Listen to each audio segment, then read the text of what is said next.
Good evening, everyone. Welcome to the Tempe City Council regular council meeting.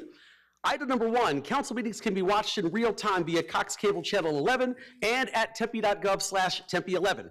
Members of the public may also attend the meeting virtually through Microsoft Teams. If you have signed up to speak on items later on in the agenda, please know that as the presiding officer, I have the discretion to introduce items out of their regular order as listed on the agenda. I may also change the order of items from time to time to accommodate scheduling to allow us to address items with a large number of speaker cards, so those wishing to speak on those items don't have to wait until later in the meeting or to otherwise expedite the business of the meeting. If you wish to speak on an agenda item and you haven't filled out a speaker card yet, please make sure to fill out and submit your completed card to the city clerk prior to the item coming forward for council discussion. I will call your name when it is your turn for public comment. I also want to note as well that Councilmember Amberg is also participating virtually this evening for those in the audience and those watching at home. So with that said, I'd like to now invite everyone who's able and willing to join me in rising for a moment of silence, followed by the Pledge of Allegiance.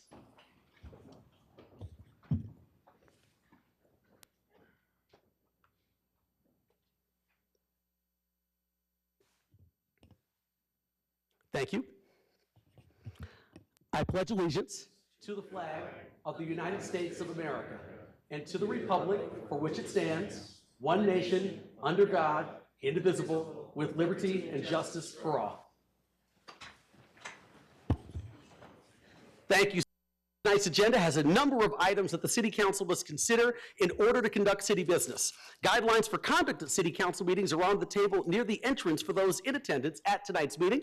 We will now play a video with the proper protocol for ensuring the appropriate conduct at City Council meetings. The City of Tempe welcomes public comment at this time. Disruptive behavior will not be allowed. Continued disruptive behavior will lead to removal from the council chambers. We need to be able to hear everyone in the room.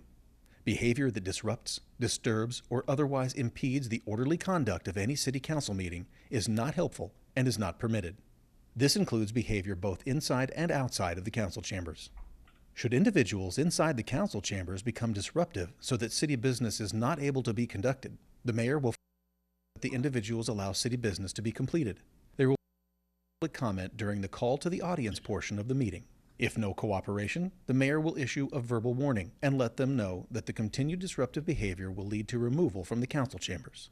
If there is still no cooperation, the mayor will issue a second verbal warning and let them know that the continued disruptive behavior will lead to removal from the council chambers. If there is no cooperation after asking and 2 verbal warnings, then the mayor will ask security officers to remove only those individuals who are causing the disruption. Security personnel should not engage in any way, but only escort them from the council chambers. If individuals refuse to leave, security personnel shall warn them that they are trespassing and that the next step will be arrest by a Tempe police officer. Tempe officers may have to arrest if individuals refuse to leave. Charges for trespass and disorderly conduct may apply, as well as other charges. Should anyone be asked to be removed, the mayor will recess the meeting. Thank you very much. We're now going to play a video conveying the City of Tempe's Native Land Acknowledgement Statement. We wish to acknowledge that Tempe is the homeland of the Native people who have inhabited this landscape since time immemorial. These ancestral lands of the O'odham, known as Pima, Peeposh, known as the Maricopa, and their ancestors extend far beyond our city. This land continues to be spiritually connected to the O'odham of the Salt River Pima, Maricopa Indian Community, and Gila River Indian Community. We accept the responsibility of stewarding those places and solemnly pledge to consider this commitment in every action. Thank you very much. We're now going to move on to item 4, meeting minutes. Tonight will be assisted by Councilmember Hodge. So if item 4A is approval of city council meeting minutes, just item 4A1. Councilmember Hodge, do you have a motion? Yeah, I motion to make, sorry about that. I motion to make item 4A1.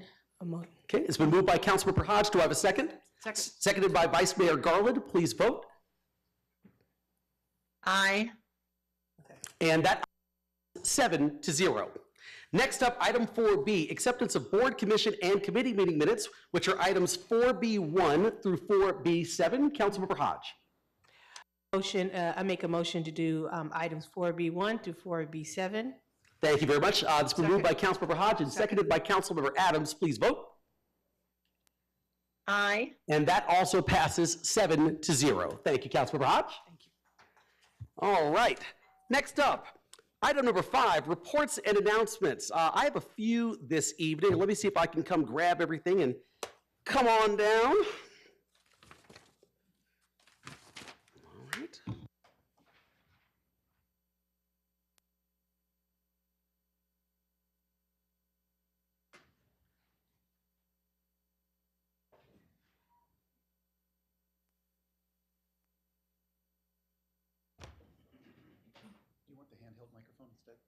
Sure. He's asking if I wanted the handheld, so sometimes I would just talk like this, but the fact that no one at home could actually hear me as loud as I am, so. There you go. Thank you. I always feel very game show host when I have this thing, like we should spin the wheel or something around here, so, but maybe we'll do that later. 1 minute Mayor of Tempe, next minute Bob Barker. All right. Item 5A1, Arizona State University School Design School Awards.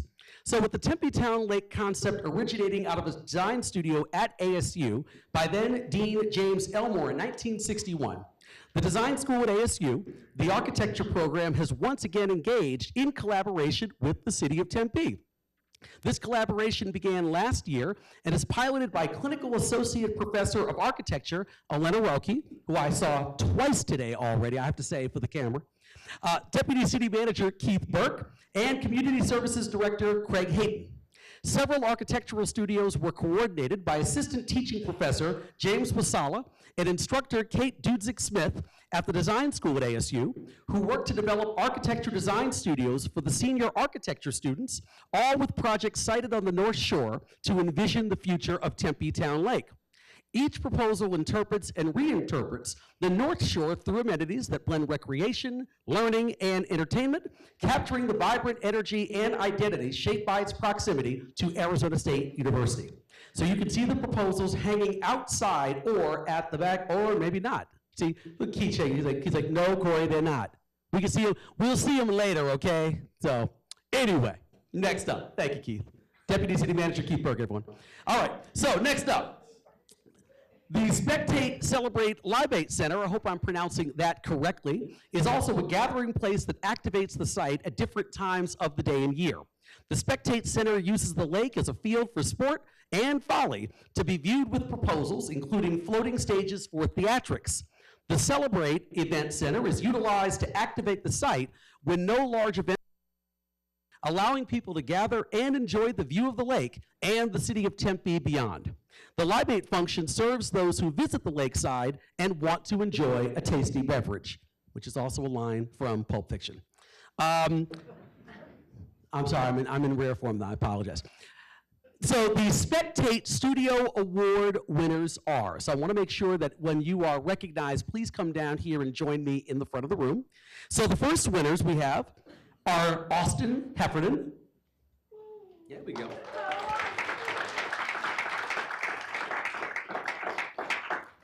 And Takis Miller.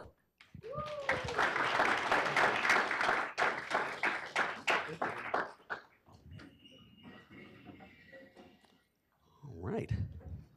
Do you want to do photos here? You know what? Let's do this. Come on back up for a second here. Let's do some photos.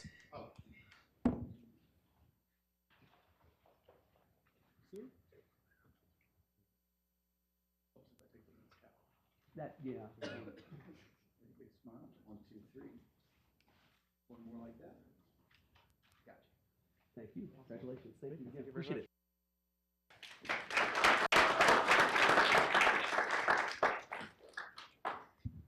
Next up, the Aquatic Center that was taught by instructor Kate Dudzik-Smith. The Aquatic Center is a community center that incorporates and celebrates water. It is a direct dialogue with the Tempe Town Lake through views, the walking path at the water's edge, and potential direct contact with the lake. The Aquatic Center is a place of competition, respite, play, and gathering in the urban desert environment. So this evening, I should say, the Aquatic Studio winners are, first, Alex Muldrow,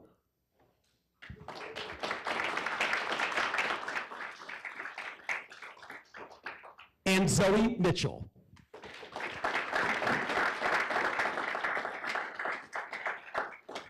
She's working. That's okay. All right, big smiles. 1, 2, 3. One more like that. Thank you. Congratulations. Thank you.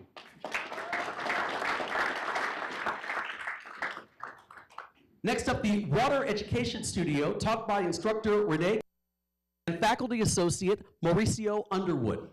So the Tempe Town Lake waterfront educational and recreational projects offer a diverse range of experiences that reflect and amplify the city's unique character while embracing the collegiate legacy at the heart of Tempe. Each proposal reinterprets the North Shore through amenities that blend recreation, learning, and entertainment, capturing the vibrant energy and identity shaped by its proximity to Arizona State University. So the Water Education Studio winners are first, Austin Friedman.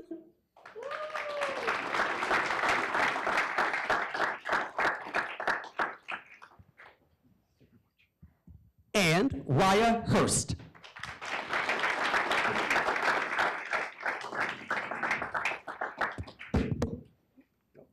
Just put that anywhere.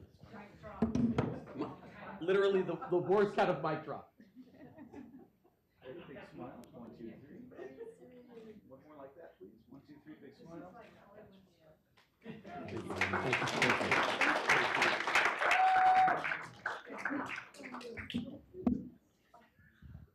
All right, next up, the Boathouse Studio, taught by faculty associate Fatima Garcia and faculty associate Luis Cruz Martinez. So the Boathouse and Marina project is located on the north shore of the Rio Salado. The project will support the community and different aquatic sports teams through spaces that respond to the needs of the users and the community at large. Through direct connection to existing trails, the Rio Salado, the desert, and the urban environment, the Boathouse becomes part of the fabric that constitutes the city of Tempe's identity and strength. Studio winners are, first up, Nico Swank.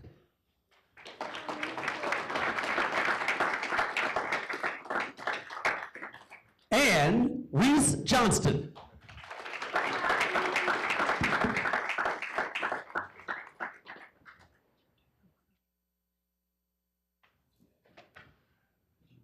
Big smiles. Don't blink. 1, 2, 3. One more like that. 1, 2, 3.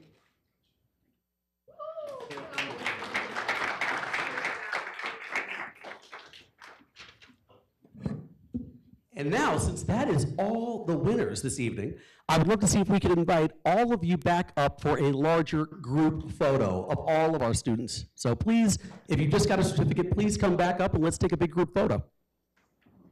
And for that group photo, I'm going to get out of the way. Let's see, Craig, you're here as well? All right. I'm going to move out of the way here. Dr. Roki? James. Who else is here? Renee? Paula, come, just in time for the picture. Our director. Let's squish together a little. James, are you there?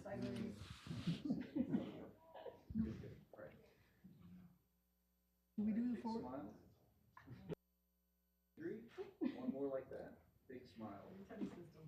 Reverend Mayor. Thank you. Yes, sir. Where's the mic? Was the picture? Here we go. All right. 1, 2, 3. One more like that. Got it. Thank you.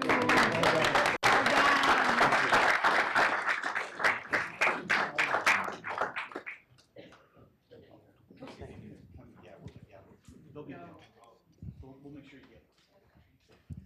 All right. Next up here, item 5A2, back over here, is our Dr. Lewin Fairbanks Lifetime of Service Proclamation.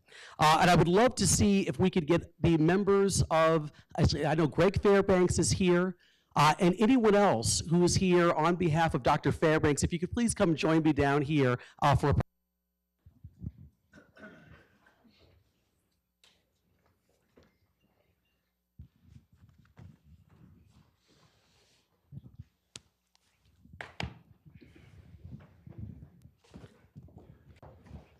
I have to just say very quickly before I read this and present this to Greg and the team here at Arizonans Concerned About Smoking and all the folks here to honor the memory of Dr. Fairbanks. I always tell people the first political I was involved in from a statewide level was the Smoke-Free Arizona campaign back in 2006 when I worked for the American Lung Association of Arizona. And I remember at that point they were still very much in the signature gathering process. And that was the first time that I ever came across Dr. Leland Fairbanks. And I remember he came into my office, I was 27 years old at the time, and he said, we're gonna collect hundreds of thousands of signatures to make sure that we can get this on the ballot to protect people from the dangers of secondhand smoke. I remember telling him at the time that it was very personally important to me because I was born with asthma as a baby. I still use an inhaler in the morning and the evening. I'm on Singulair every evening as well to make sure that I can breathe and speak as much as I do. But I remember thinking to myself, this is going to be a very tall task. But Dr. Fairbanks assured me, no, we're going to get this done. And sure enough, they did. And I remember back in the day, a lot of you can probably recall, when a lot of us had to limit our ability to go to bars and restaurants in the state of Arizona, and frankly, even in a lot of places throughout the country, because if you had respiratory issues or didn't like tobacco smoke and didn't want to breathe carcinogens, it was very difficult to stay in these places for any real period of time. And now, we all, frankly, in some sense, don't even think about it anymore. If you go into a place in some other part of the country and there's actually the smell of cigarette or tobacco smoke, we're almost all shocked. But as we all know who've been here long enough, that at one point that wasn't commonplace. And Dr. Fairbanks was one of the people who led the Smoke-Free Tempe initiative right when I first moved to the city of Tempe. I was not involved in politics at that time. I was a first-year graduate student at ASU, but I credit him and the people up here and a lot of the folks that he worked with over the years for the fact that people like myself can now go in any public place throughout the state of Arizona, in any restaurant, any bar, or anywhere, and breathe clean, healthy air and have to go home gasping or leaving after 15 to 20 minutes or with my clothes reeking of smoke. So I wanted to say that it's very, very important and very meaningful for me, and I'm so happy to have his son Greg here and everyone standing here, because he had a truly immeasurable effect on so many lives, not only at that time, but countless lives, hundreds of thousands, if not millions of lives leading into the future. I will say this too, he did it at a point of Tempe and in the state of Arizona when it was not commonplace and it was not necessarily popular, but it was the right thing to do, and he frankly stood for the right thing to do, and that very much epitomizes Dr. Fairbanks' entire life. So I'm very honored to be here with each of you today, and with Greg, thank you so much for having me here. I'm going to read this proclamation, which reads, whereas Dr. Leland L. Fairbanks dedicated his life to service, public health, and the pursuit of a better world, working tirelessly to improve the well-being of communities in Tempe, across Arizona, and around the world. And whereas Dr. Fairbanks' early experiences shaped his commitment to service, leading him to a distinguished career in medicine and public health, where he made a lasting impact through his work with the United States Public Health Service, the Indian Health Service, the Peace Corps, and numerous other organizations. And whereas his work as a physician spanned decades and continents, caring for patients at VA hospitals and Native American reservations, to training nurses and physician assistants in Liberia. And whereas Dr. Fairbanks was a fierce advocate for racial and social justice, joining the NAACP after witnessing segregation in New Orleans, and dedicating himself to improving healthcare access and outcomes for underserved populations. And whereas recognizing that smoking and secondhand smoke were among the most preventable causes of death, Dr. Fairbanks emerged as a leader in the fight for smoke-free environments, playing a pivotal role in the passage of the 2002 Tempe Smoke-Free Initiative, which became the foundation for the Smoke-Free Arizona Initiative in 2006. And whereas Dr. Fairbanks' advocacy efforts helped transform hospitals, restaurants, bars, and public spaces in saving countless lives and improving public generations to come. And whereas even after retiring from medical practice at the age of 70, Dr. Fairbanks remained an active volunteer, educator, and advocate. And whereas his legacy lives on through the thousands of individuals he helped, the policies he helped shape, and the public health advancements he championed, making Tempe a healthier and stronger community. Now, therefore, I, Corey Woods, Mayor of the City of Tempe, Arizona, do hereby declare January 21st, 2025 as Dr. Leland Fairbanks Lifetime of Service Recognition Day in Tempe, Arizona. Let's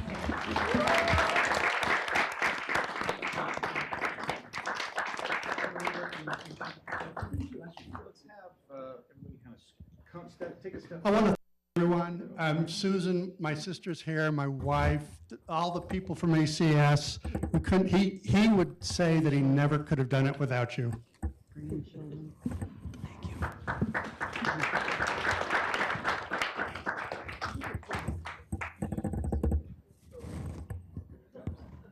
smiles, everybody. 1, 2, 3. One more like that. 1, 2, 3.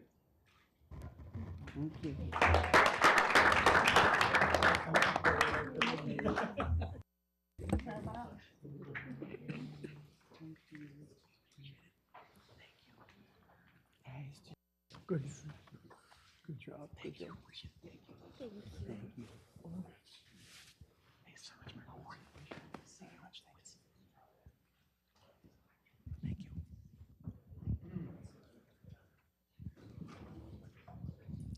Next up, item 5A3, the not information, announcing January is Anti-Human Trafficking Month in Tempe. And I know I was talking to Scott September earlier. Scott, would you like to join me? And would these gentlemen love to join you as well? All right. Come on down. All right, so this proclamation reads, whereas human trafficking is a global plague that impacts millions of people each year, including tens of thousands of Americans, and whereas the United States countries globally for human trafficking, and whereas Arizona ranks in the top 17 states with the highest rate per capita, and whereas human trafficking impacts people across all demographics and ages, including children and teenagers, and whereas the battle against human trafficking includes supporting efforts in schools, churches, nonprofits, law enforcement, and businesses to prevent human trafficking, intervene, disrupt, and dismantle human trafficking syndicates, and provide resources to and support for victims of. And whereas the City of Tempe joins schools, churches, nonprofit organizations, law enforcement, federal and state coalitions, and the NotInOurCity.org movement in our commitment to increase public awareness of the human trafficking epidemic that impacts our community, state, and world. And whereas the city urges our residents, churches, schools to work together to eliminate trafficking from our community, support the efforts of frontline organizations and law enforcement in their battle against human trafficking, and to take a stand and say, not in our city. Now, therefore, I, Corey Woods, Mayor of the City of Tempe, Arizona, do hereby declare January 2025 as Anti-Human Trafficking Month in Tempe, Arizona.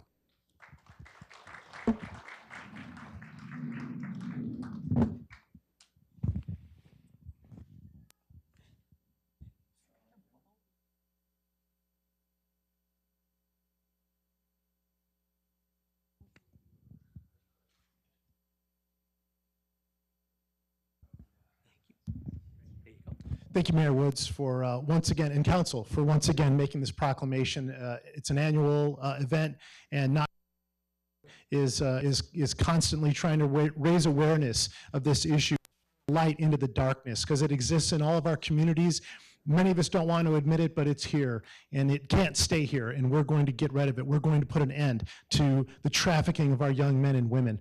And it starts right here, because proclamations are very important. They tell everybody who you are and what you stand for. Trafficking thrives in silence. We are not going to be silent anymore. So thank you for this. And I'd like Pastor Brian here with Hope Church. He's got a special invitation for you. Yeah, this Sunday night at 5 p.m. at Grace Community Church, we're having our signature event, Night of Hope, we call it, and that will be a night where you'll hear testimonies from victims. You'll also hear people that are trained in how to get people out of trafficking and some practical tips, and also a night of prayer. So we appreciate you guys considering that and ask the council to consider that. Mayor Woods, you were with us a few years ago. Thank you for joining us. This is personal for me. I have 4 granddaughters and a 5th granddaughter on the way. I kind of can't imagine any of them being involved in something like this. And I pastor a church here in Tempe for 20 years with 1,000 college students, which is also very much the target market. We meet at the Marquee Theater, so we are constantly educating and watching out for this. We appreciate your support this Sunday, February 23rd at 5 p.m. Thank you, Mayor. Thank you so much, greatly appreciate it.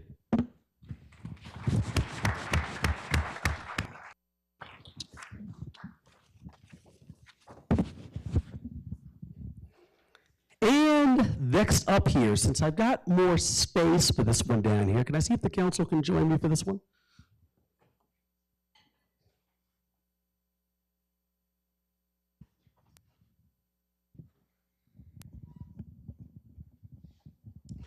Item number 5A4 is our Black History Month proclamation. So this proclamation reads, whereas Black History Month became a month-long celebration in 1976 to honor the 2 often neglected accomplishments of Black Americans throughout our history. And whereas the month of February is dedicated to the history of Black Americans, to include Carter G. Woodson, known as the father of Black history. And whereas despite formal designation of this month-long celebration, struggle and injustice of Black Americans persists, to which we must remain vigilant in acknowledging and addressing the past while illuminating policies that need to be changed, as well as inadequate and inequitable programs that need to be overhauled. And whereas organizations such as the African American Advisory Committee of the Tempe History Museum and others have bravely and passionately educated our Tempe community, elevating the rich history, perspectives, and culture of Tempe since 1995. I also want to make sure to include our Tempe Black Employee Alliance as well in the efforts that they contribute to the city each and every day, thereby allowing for the ability to hold space for each other at difficult times. And whereas in the oft-cited words of Reverend Theodore Parker, Reverend Dr. Martin Luther King Jr., and President Barack Obama, the arc of the moral universe is long, but it bends towards justice. And whereas this month and every month, the city of Tempe shall honor the history of Black Americans and continue to make inclusion, belonging, and equity a priority. Now, therefore, I, Corey Woods, and all of the council members right here with me, hereby declare February 2025 as Black History Month in Tempe, Arizona.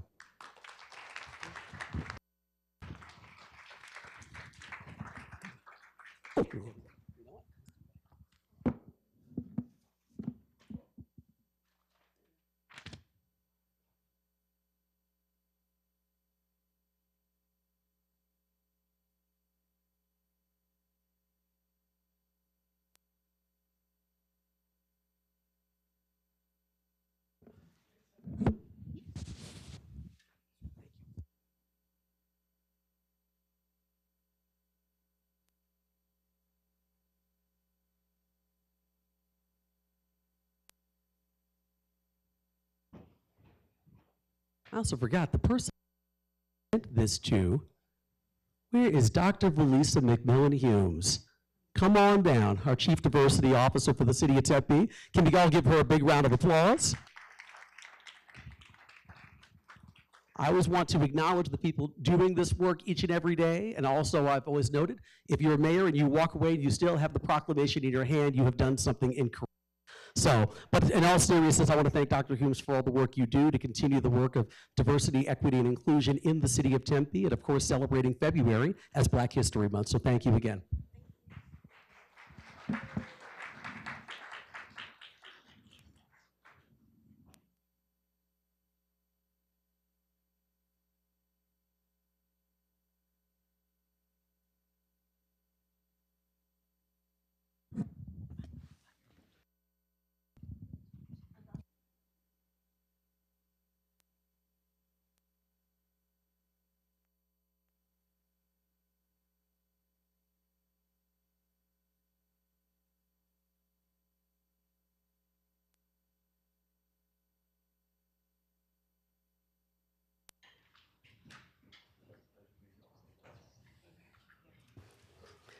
All right, let me gather my things over here.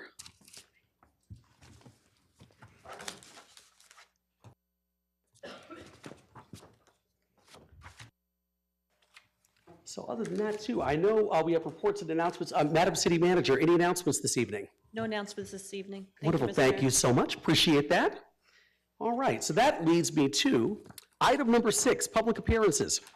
According to the Arizona Open Meeting Law, the council may only discuss, respond to, or take action on matters listed elsewhere on this agenda for discussion and legal action.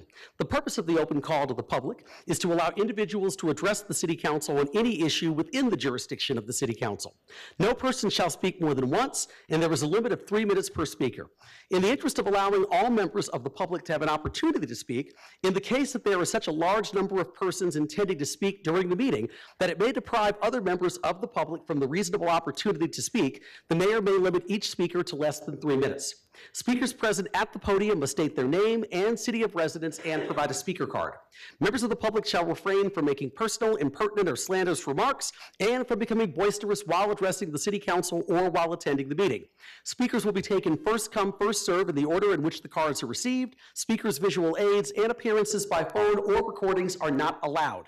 The City Council is prohibited by state law from discussing, responding to, or taking action on matters raised during the call to the public, even if asked to do so by a member of the public, so long as the subject discussed by the speaker is not listed as a specific agenda item for council's consideration for discussion and legal action. Individual members of the council may respond to criticism made by speakers, ask staff to review a matter, or placed on a future agenda. So with that said, I will now go to my speakers, once again, in the order in which they were received. The first speaker I have this evening is virtual, and it's David Sokolowski. Hello, can you hear me okay? Yes, please state your name and city of residence. You have 3 minutes. My name is David Sokolowski. I live in Tempe. All cities have to contribute their fair share in order to solve the housing shortage. And it doesn't matter if Tempe is landlocked, because none of the other cities are going to count Tempe's existing workforce or total job growth. It doesn't matter if other cities have more land. We're raising the rents in Mesa, even though the demand is to live in Tempe. The competition to avoid long commutes is going to drive the prices higher and push more people into poverty. Increasing the supply in Mesa doesn't reduce the demand to live in Tempe. I want you to explain to Scottsdale that other cities have more land, because they will not count Tempe's workforce. Tempe is landlocked, but Scottsdale doesn't want apartments, and they don't believe in affordable housing. I guess they win that argument. This is why we need state intervention. Every city has an excuse. Tempe is trying to act like a counterbalance to the state intervention, and that is not rowing in the same direction. You're purposely trying to slow down progress and impede efforts to increase our housing supply. The more Tempe tries to slow walk housing solutions, the more eager the state will be to override local control. That means the state will come back with there's remedy, and that means automatic approval until you produce the units. Many people support it because if you're truly serious about solving the housing crisis, you get to keep local control. But if you're making excuses, you don't get to keep local control. Tempe doesn't need another character area plan at this time. We should be working on a density bonus program. It's been 5 years and we would have hundreds of affordable units by now. So what if Tempe is landlocked? We can become a more affordable version of Vancouver. They have the same amount of land and 80% of it is zoned for single family homes. They still have green space and it's considered one of the best cities in the world. Google Maps can't tell you what it's like to live in a city, but it can show you what Tempe will look like by 2050. You can do it through local control or by state mandates, but we have to stop making excuses and start solving the housing crisis. Thank you for listening. Thank you. The next speaker I have is Loretta O'Connor. State your name and city of residence. You have 3 minutes.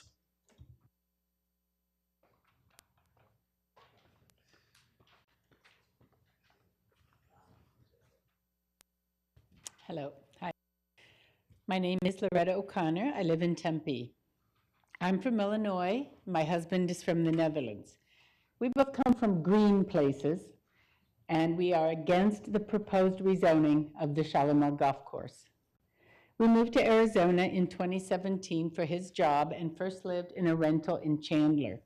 It was in one of those confusing cookie-cutter neighborhoods where the backyard is all hot concrete and scorpions.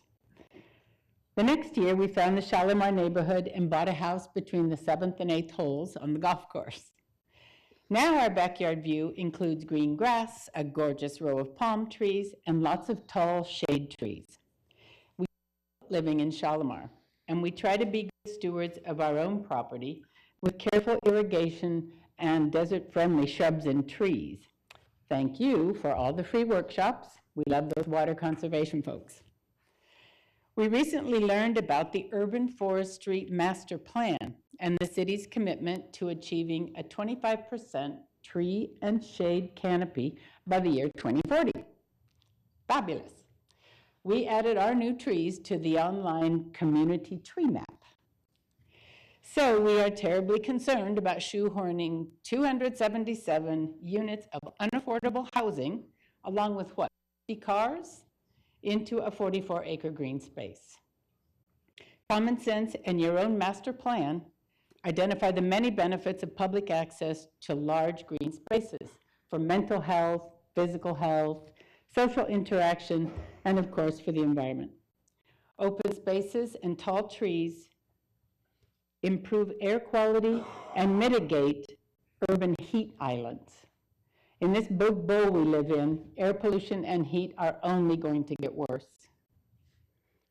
We know there is a housing shortage in Tempe, and we also know it's much easier to maintain an existing green space than to build a new one. The proposed high-density housing could be built anywhere. It does not require a green space filled with tall trees.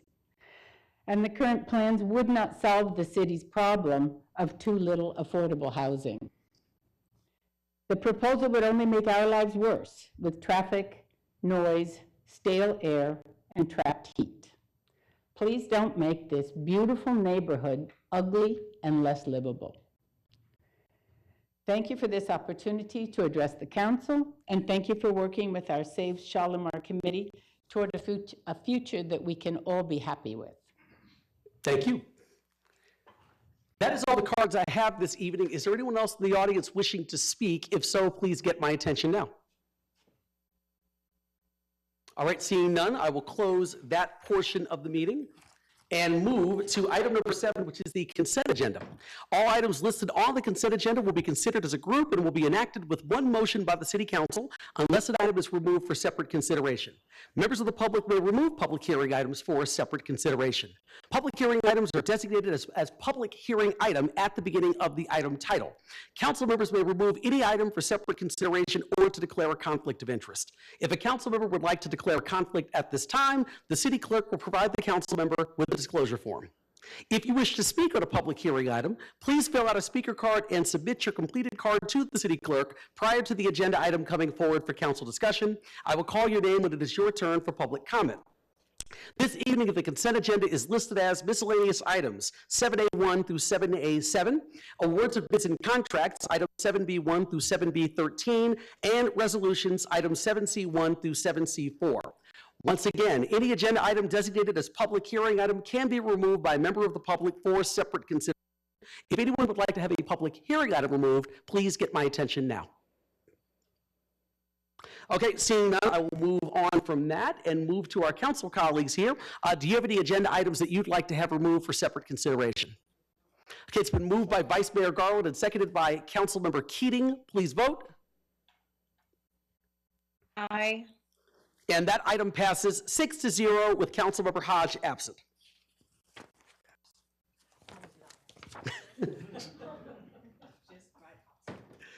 For the people, I was not absent. Just technical language, everyone. She's here. I probably can't, Eric. He's like. You can reopen if you'd like to have the record. You know what? Council. Let's do that then. Let's have the record reflect. Do I need to withdraw any motion? Just go again. Just go again? Okay, great. So the motion's still on the table from Vice Mayor Garland and seconded by Councilmember Keating. Let's vote on item number 7, please. Councilmember Ramberg. Aye. And that item passes unanimously 7-0. Oh, man. All right.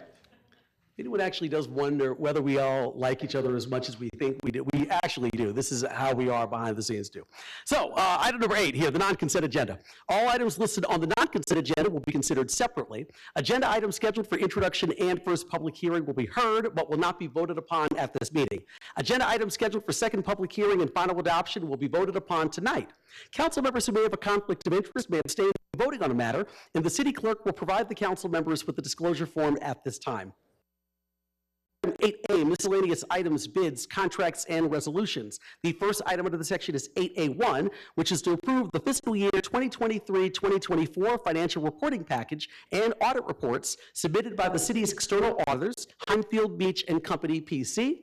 Let's see, we've got Laura Calder, Financial Services Director, and Brittany Williams, Engagement Partner with Heinfield Beach, to give a presentation. Good evening.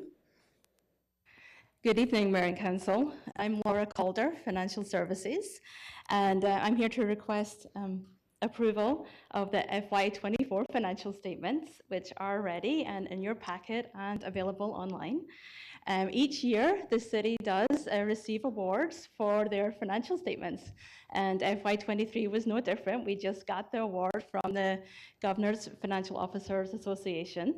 And that, in addition to the audit report you're going to hear, really testifies to the hard work of the city staff and the financial controls that they have. And so, as you know, our financial reports need to be audited and by independent accountants. And joining me here to tell you about the results of that audit is Brittany Williams, a partner of Heinfield Beach and Company. Brittany brings over 20 years of experience in audits in municipalities and has been the engagement lead for the city for over 6 years. So with that said, I'll turn over to Brittany. Thanks, Laura. Mayor, Vice Mayor, members, so much for having me here again tonight. It's always great to be here at the City of Tempe to present to you the audit results. As Laura mentioned, I'm the engagement partner for the City of Tempe audit, and we have many reports that come out of our audit. I meet personally with the audit committee for the City of Tempe several times throughout the year. I reach out to council members, at least one of you each year, to do fraud interviews. And so if you haven't heard from me yet, you're probably on the list. But it really is just a way to open up communication so that you can ask me any questions as well that you need to. All right, well, just to get started, I'm the engagement partner. Jared Young is the audit manager. He leads up the team and works closely with Anne throughout the engagement and the report preparation. The only thing to note here is just that our firm deals, I want you to know that our firm deals only with government and not-for-profit entities. It is our niche. It is where we spend all of our resources and time and training, because we do believe that governments require that level of attention. And as you can see on the next slide, this is why. These are the standards that guide the audit. The first one is particular to all types of entities, any sort of publicly traded company or anything like that. It's statements on auditing standards. It guides our work paper documentation, risk standards, things like that. The last three relate directly to governments, and so governments always get to do more. The OMB uniform guidance governs the federal compliance audit, which is the single audit where we, based on a risk assessment, test major federal programs of federal grants that the city has spent. The Government Accounting Standard Board governs the financial reporting aspect and how to account for things and note disclosures for different types and elements of financial statements. And the government auditing standards, very particular to governments, a lot with independence, ethics, CPE training, that sort of thing. This is the part that I am responsible for in the front of that big ACFR with all the financial statements and notes and stats and all the hard work that that Anne and Lisette and Laura and their team put into it. We put in this 3-page letter at the front that gives our opinion on the financial statements. We gave a clean opinion, which means that we do not feel that the financial statements were materially misstated. It was a clean opinion. It's the best type of opinion that you can get. These are the audit reports that we issue every year pretty much for the City of Tempe. You have the annual comprehensive financial report. That's where we issue our independent auditor's letter that I just showed you. That was issued on December 11th of for. At that same time, I issue a communication directly to governance. I send that directly to the audit committee, and also the Highway User Revenue Fund report was issued on that same day. One thing that Laura didn't mention, in addition to that prestigious award and all the hard work and extra work that goes into the financial statements for getting that be ready really early. So technically the financial statements aren't due until March 31st, but if you file by December 31st, then you can get the award, which requires entities to close very early and be on top of their game, basically. There's a number of reports that are still outstanding that are coming up due here at the end of March. We have the single audit report, that's that federal test work that we do over certain grants, the annual expenditure limitation report, housing fund report, HUD REAC certification, and the impact fees report. Luckily, 3 of those have already been across my desk this week and will be finalized very soon. So we're coming up on getting all of this completed, and then we'll be starting all over again in like a month. So yeah. It goes all year round. But anyways, this is our firm. If you have any interest in researching us a little bit more, we have bios for all of our auditors, as well as client report cards and blog articles. And this is my contact information should you ever want to reach out to me, but I will open it up for any questions that you might have for me right now. Sounds great. Thank you so much for the presentation. Council, any comments or questions? Nope. Okay. Right. Thanks so much. Thank you so much. Have a good night. If you see me looking up, it's because I'm looking for Councilmember Amberg in the heavens here, so it's not, just don't think I'm like staring at nothing, please. So. All right. So, since there are no comments, do I have a motion on item 8A1? Second. Been moved by Councilmember Keating and seconded by Councilmember Adams. Please vote. Aye. Aye too. And that motion passes 7-0.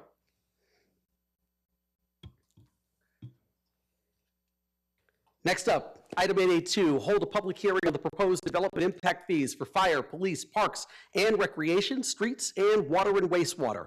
This is also a public hearing item, so if there's anyone in the audience wishing to address the council on item 8A2, please get my attention now.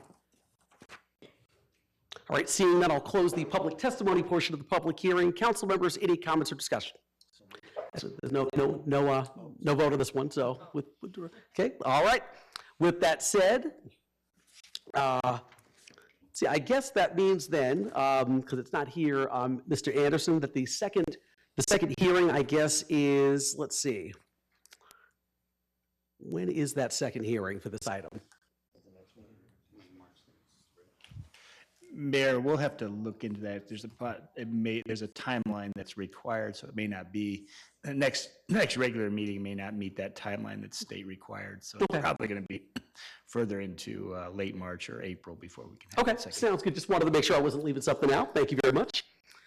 All right, the next section, next item under the section is 8A3, which is to hold a public hearing and adopt a resolution to modify the schedule of charges, rates, deposits, and fees for solid waste services by amending Appendix A, Schedule of Fees and Charges of Tempe City Code, Section 28-61.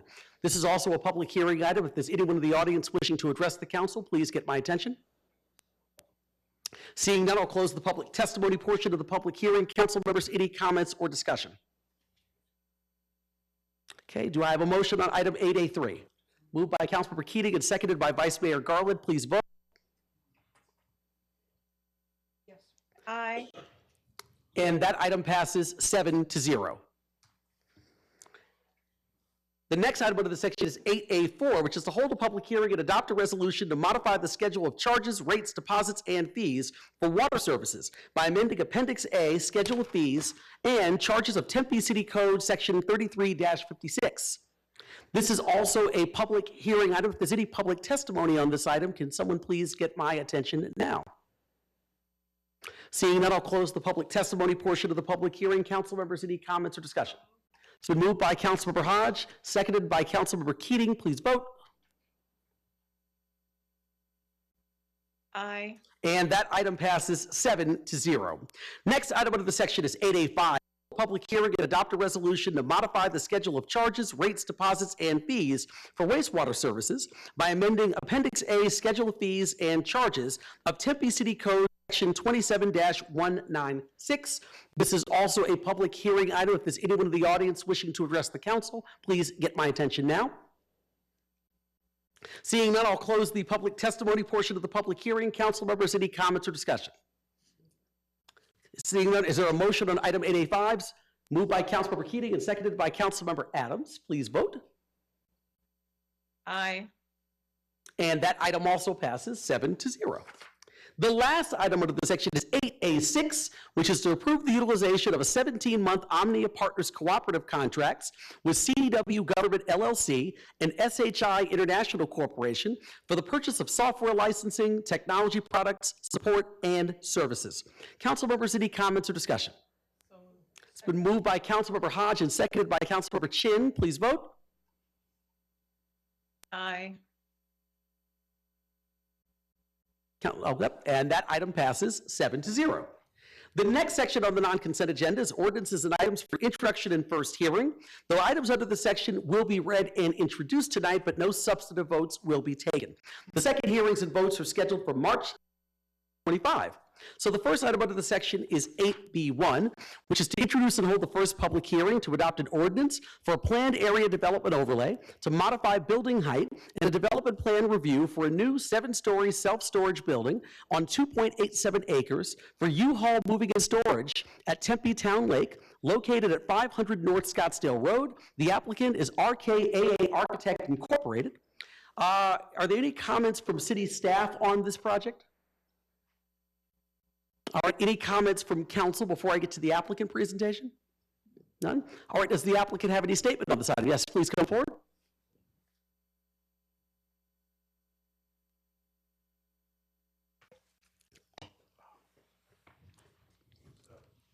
Oh, thank you. Good evening, Mayor, Vice Mayor, and members of council. For the record, Bill Allison with Morris Spa, 2525 East Arizona Biltmore Circle in Phoenix. I'm here on behalf of U-Haul. I do have a presentation to bring you quickly through the project, if I might. So a little bit of background on what we're talking about. We're looking at a parcel on the west side of Scottsdale Road, immediately south of the 202. This site has had a self-storage facility on it since 1985, so 40 years in. We're looking to do something a little bit different. My client acquired the property in 1999. They looked at doing a revamp of the project in 2020 and got approval for a use permit to do just that. The revamp increased the height to just under 40 feet and add a rental portion to the facility. During the pandemic, they decided to step back, take another look at what's happening in the immediate vicinity in Tempe and also greater area, and decided that what they had proposed in 2020 really wasn't what they needed to do. They needed to do something that was greater. And what that led to was over 2 years of discussions with staff and a PAD overlay, 2 use permits, which your Development Review Commission approved 2 weeks ago or 3 weeks ago, and then the development review process, looking to increase the height of the building at the time of application to 93 feet or 7 stories. That, however, has changed. Looking very quickly at what has happened, as you well know, to the area in the 40 years since this facility was constructed, significant change. The development of Tempe Town Lake, the installation of Loop 202, and then a significant amount of development between this site and the lake itself. When you are looking at the area, there is significant height in the vicinity. In fact, the average height between the lake to the north side of Loop 202 is about 81 feet. So we're looking at a lot of height that has occurred and a lot of increased demand for storage facilities.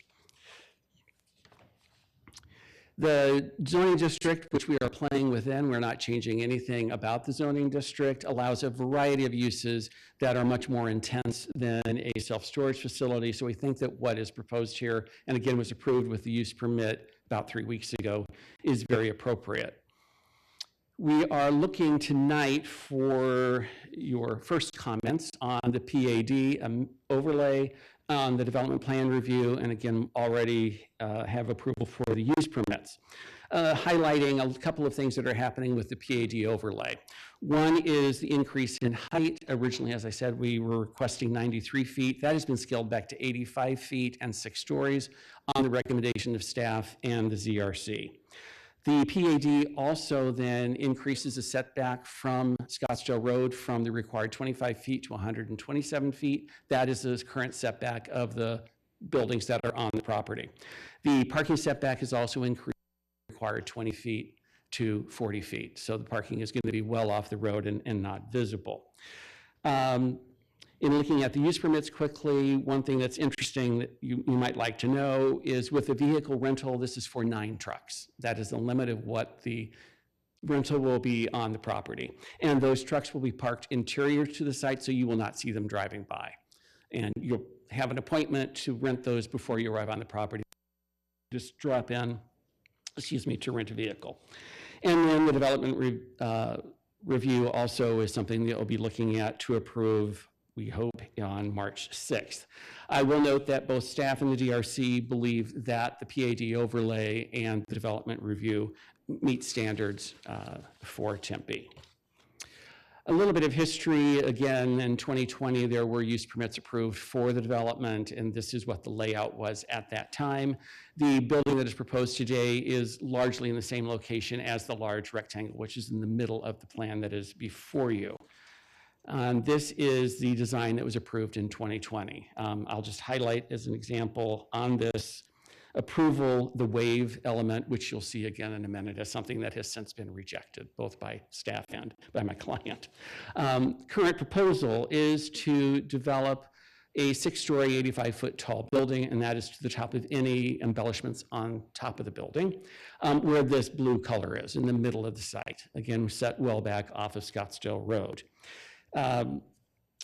The site layout is pretty constrained. As is noted in your staff report, this site is shaped like Oklahoma, so you've got a little tail that comes out to Scottsdale Road and then the bulk of the property, but it is very constrained and makes any redevelopment of this property necessarily go up. There really just isn't room to do any kind of horizontal redevelopment on the site.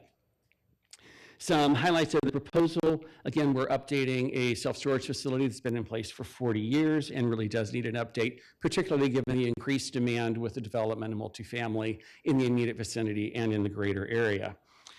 The building will continue to be set back 127 feet from Scottsdale Road, and this is something that we think is very appropriate. The property currently has 2 driveways onto Scottsdale Road. After working with staff, those are going to be consolidated into 1 driveway only. It'll be a wider driveway than the driveways are today, and that's to accommodate truck traffic, but the single driveway will introduce fewer opportunities for interactions between vehicles and pedestrians. So we believe, that's appropriate. We work closely with staff on the elevations, the color, the design, and you'll see that in just a second. And again, we're agreeing with staff and the DRC that the appropriate height for this building is 85 feet and 6 stories. This is the initial proposal that my clients brought in and worked with staff on, and you'll see again that wave design, which is at the top of the building. The question was, what is that and why is it there? So we have since moved on to something which we believe is more attractive, more subtle, and more in keeping with the design of the colors of the other buildings in the vicinity. I will note that these elevations are still showing a 7-story building, but it will be cut back in height by 1 story and 7 feet when it is actually built. And this is a rendering of what the 7-story building would look like. Again, it'll be more in keeping with the height of the garage, which is immediately south of the development site.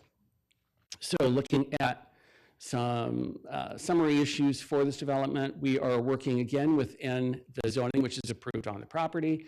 We're keeping in line with the general plan as well. We are looking at increasing what can happen on the site, both with storage and with a very limited amount of truck rental. We've agreed to reduce the height of the building to 6 stories. We're again changing from 2 to 1 driveways. We're adding landscaping to roads, pleasant both appearance and pedestrian experience. We are updating the colors and design and everything, again, with a lot of input from staff. And be very low traffic that would impact anything on Scouser Road because these uses frankly don't have much traffic impact. So with that, I'm happy to answer any questions, and the project team is here to discuss anything that I cannot handle. All right, wonderful.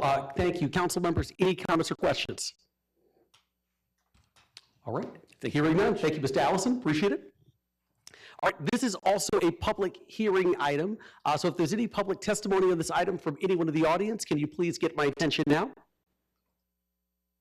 All right, seeing none, I will close the public testimony portion of the hearing. Just want to reiterate that the second and final public hearing on this item is scheduled for March 6th, 2025. The next section under this item is 8B2, which is to introduce and hold the first public hearing to receive public comment on and adopt a resolution authorizing the substantial amendments to the fiscal year 2020-2024 consolidated plan, the fiscal year 2023-2024 annual action plan, and the fiscal year 2024-2025 annual action plan for the Community Development Block Grant, Home Investment Partnership Program Grant, and Emergency Solutions Grant. The purpose of these amendments is to authorize ADA accessibility activities at the Tempe Envision Center and to clarify the purpose of the acquisition, affordable housing, and Real Promise activities already authorized in the original plans. Council, any comments on item 8B2 or any questions for staff? All right, seeing none, once again, this is also a public hearing item. If there's anyone in the audience wishing to address the council on item 8B2, please get my attention now. All right, seeing none, I will close the public testimony portion of the public hearing. I guess since council had no comments or questions, I'll just reiterate the second and final public hearing on this item is also scheduled for March 6th, 2025. The last item under the section is 8B3, which is to introduce and hold the first public hearing to adopt an ordinance amending Tempe City Code, Chapter 2, Article 5, Division 10, Section 2-269, to align the Commission on Disability Concerns officer selection with the January 1st to December 31st calendar year and limit consecutive service in each role to reflect current practice. This is also a public hearing item. If there's anyone in the audience wishing to address the council on this item, please get my attention now. Seeing none, I'll close the public testimony portion of the public hearing. Council members, any comments or discussion? All right, hearing none, the second and final public hearing on this item is scheduled for March 6th, 2025. Next up here, we have the item 8C, which is ordinances and items for second hearing and final adoption. So votes will be taken on these items this evening. First item under the section is 8C1, which is to hold the second and final public hearing to adopt a resolution for a general plan land use and density map amendment from mixed use urban to industrial, adopt an ordinance for a zoning map amendment from MU4 to GID, and a development plan review for a new approximately 117,000 square foot industrial development on 6 acres for Priest and Third, located at 1400 West 3rd Street. The applicant is Gabbage and Burnham. Also a note for those in the audience and those watching at home, a general plan requires a vote of at least 2/3 of the city council, meaning not 4 out of 7 members, but 5 out of 7 members. Council members, any comments for city staff on this item? Okay, I know we also received a presentation during the first public hearing. Does the applicant have anything else you'd like to add, Mr. Anderson? Only if the council has questions. Okay, sounds good. Sounds like there aren't any questions. Thank you very much. Appreciate it. This is also a public hearing item as well. If there's anyone in the audience wishing to address the council on this item, can you please get my attention now? All right, seeing none, I'll close the public testimony portion of the public hearing. Once again, I just want to state that this item does require 2 different votes. The first vote here is going to be on the general plan, land use, and density map amendment. So I'm going to look for a motion on that item. Okay, it's been, who are the movers? Vice Mayor Garland and then Councilmember Keating. All right, please vote. Aye. Let's try to get my screen to switch back here. There we go. And that item passes 7-0. Next up, the second vote is on the zoning map amendment and the development plan review. So I'm going to look for a motion on the ordinance for a zoning map amendment and a development plan review. So it's been moved by Councilmember Hodge and seconded by Councilmember Chin. Please vote. Aye. And that item passes 7-0. Congratulations, Mr. Anderson. Thank you. The last item under the section is 8C2, which is to hold the second and final public hearing to adopt an ordinance authorizing the partial abandonment of a water line easement located at a subdivision east of McCamey Street and north of Guadalupe Road for 500 West Guadalupe Road, Tempe District Office. This is a public hearing item as well. If there's anyone in the audience wishing to address the council on this item, please get my attention now. Seeing none, I'll close the public testimony portion of the public hearing. Comments or discussion? Councilmember Hodge. I would like to abstain from this due to the fact it's Tempe Union and that is part of my school district. Thank you. Wonderful. Thank you so much. Appreciate that, Councilmember Hodge. It's been moved by Vice Mayor Garland and seconded by Councilmember Keating. Please vote. Aye. And that item passes 6-0 with Councilmember Hodge abstaining.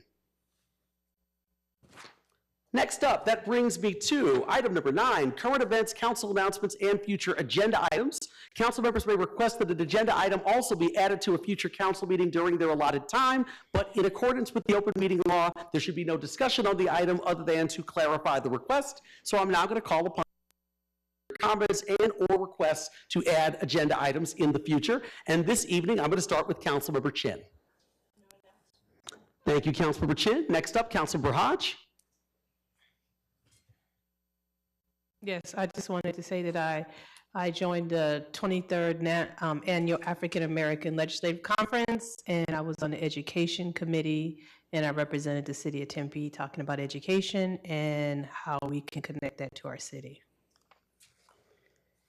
And also, myself, Councilmember Chin, the mayor, and my son Jevin had a picture with the governor. We recreated the picture, the Broadway Curve Improvement picture. When was the last time? It was in 1968. 1968 was the original picture, and we just recreated it about 2 weeks ago. Thank you. And last, I visited the pre-K, all of our pre-K classes, and gave them each some gift cards, their assistants, and the teachers.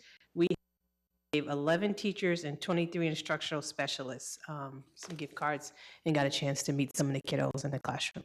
And that's all I have. Thank you. Thank you very much, Councilmember Hodge. Councilmember Amberg informed me she doesn't have anything this evening, which brings me next to Vice Mayor Garland. Okay, next up then I will go to Councilmember Keating. No announcements, Mayor. Thank you very much. Next up, Councilmember Adams. Yes, thank you, Mr. Mayor. I have a couple announcements this evening. One is Blues in the Night at the Arizona Theater Company at Tempe Center for the Arts. We'll be celebrating Black History Month by presenting Blues in the Night at Tempe Center for the Arts from February 22nd through March 9th. The set is from the 1930s Chicago blues musical celebration of the blues and its influence on American music. I've secured a buy one, get one 50% off discount for tickets. Just go to atc.org and use the code BIN Adams. If you have questions, you can call the ATC box office at 833-ATC-SEAT. All right, my next announcement is Join Jennifer, and that's going to be coming up on Tuesday, February 25th from 5:30 to 7 p.m. We will meet at Arizona Mills, and it's located at 5000 South Arizona Mills Circle in Tempe. Enter the mall through the north side between Harkins Theater and Tilton. Enjoy snacks generously provided by Fruitlandia. Get a sneak peek at the brand new Arizona Mills attraction, Bubble Planet, and take home a tote bag full of Tempe souvenirs. This meeting will be Q&A, casual style conversation with community members. I love to solve problems for our residents, so bring your questions to me and I'll work to find you answers. Thank you, Mr. Mayor. That ends my announcements this evening. Thank you, Councilmember Adams. The only announcement I have this evening is, so I happened to be on Instagram a little bit earlier, so I had since we didn't have an executive session, I have a little bit more time on my hands to kind of scan social media and see what was going on in the world of Tempe. And I had an opportunity to come across the Tempe Chamber of Commerce's Instagram page. And I happened to read this interesting piece here about meet our nominees for 2025 Businesswoman of the Year.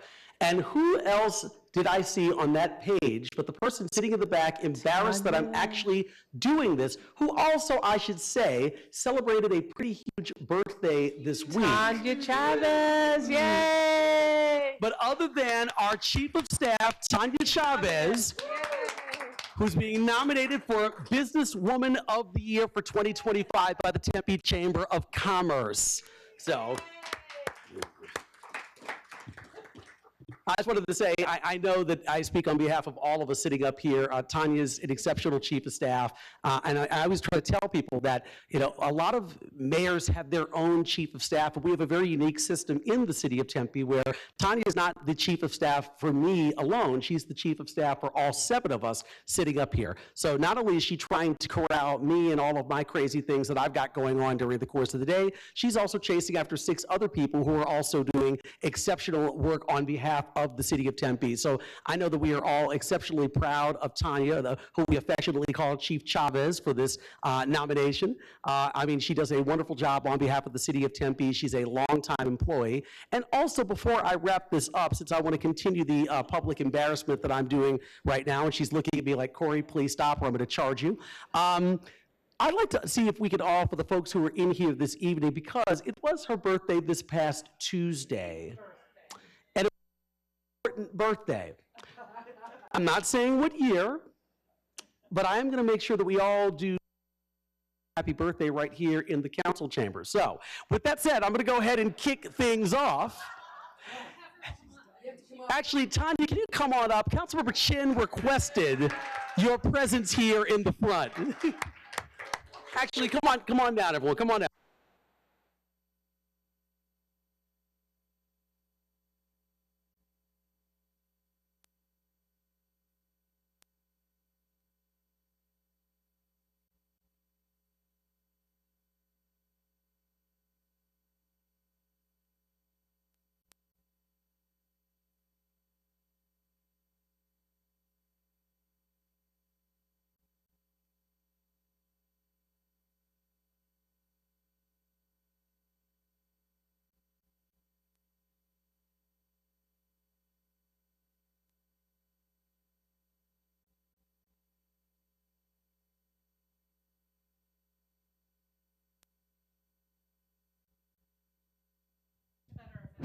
There we go. Tanya said she was going to kill me after this meeting. So Vice Mayor Garland will be running the next meeting when... But with that said, without any further ado, thank you again, Tanya. And if the entire room can begin with me here. Yes, entire room. Happy birthday to you. Happy birthday to you. Happy birthday, dear Tanya. Happy birthday to you.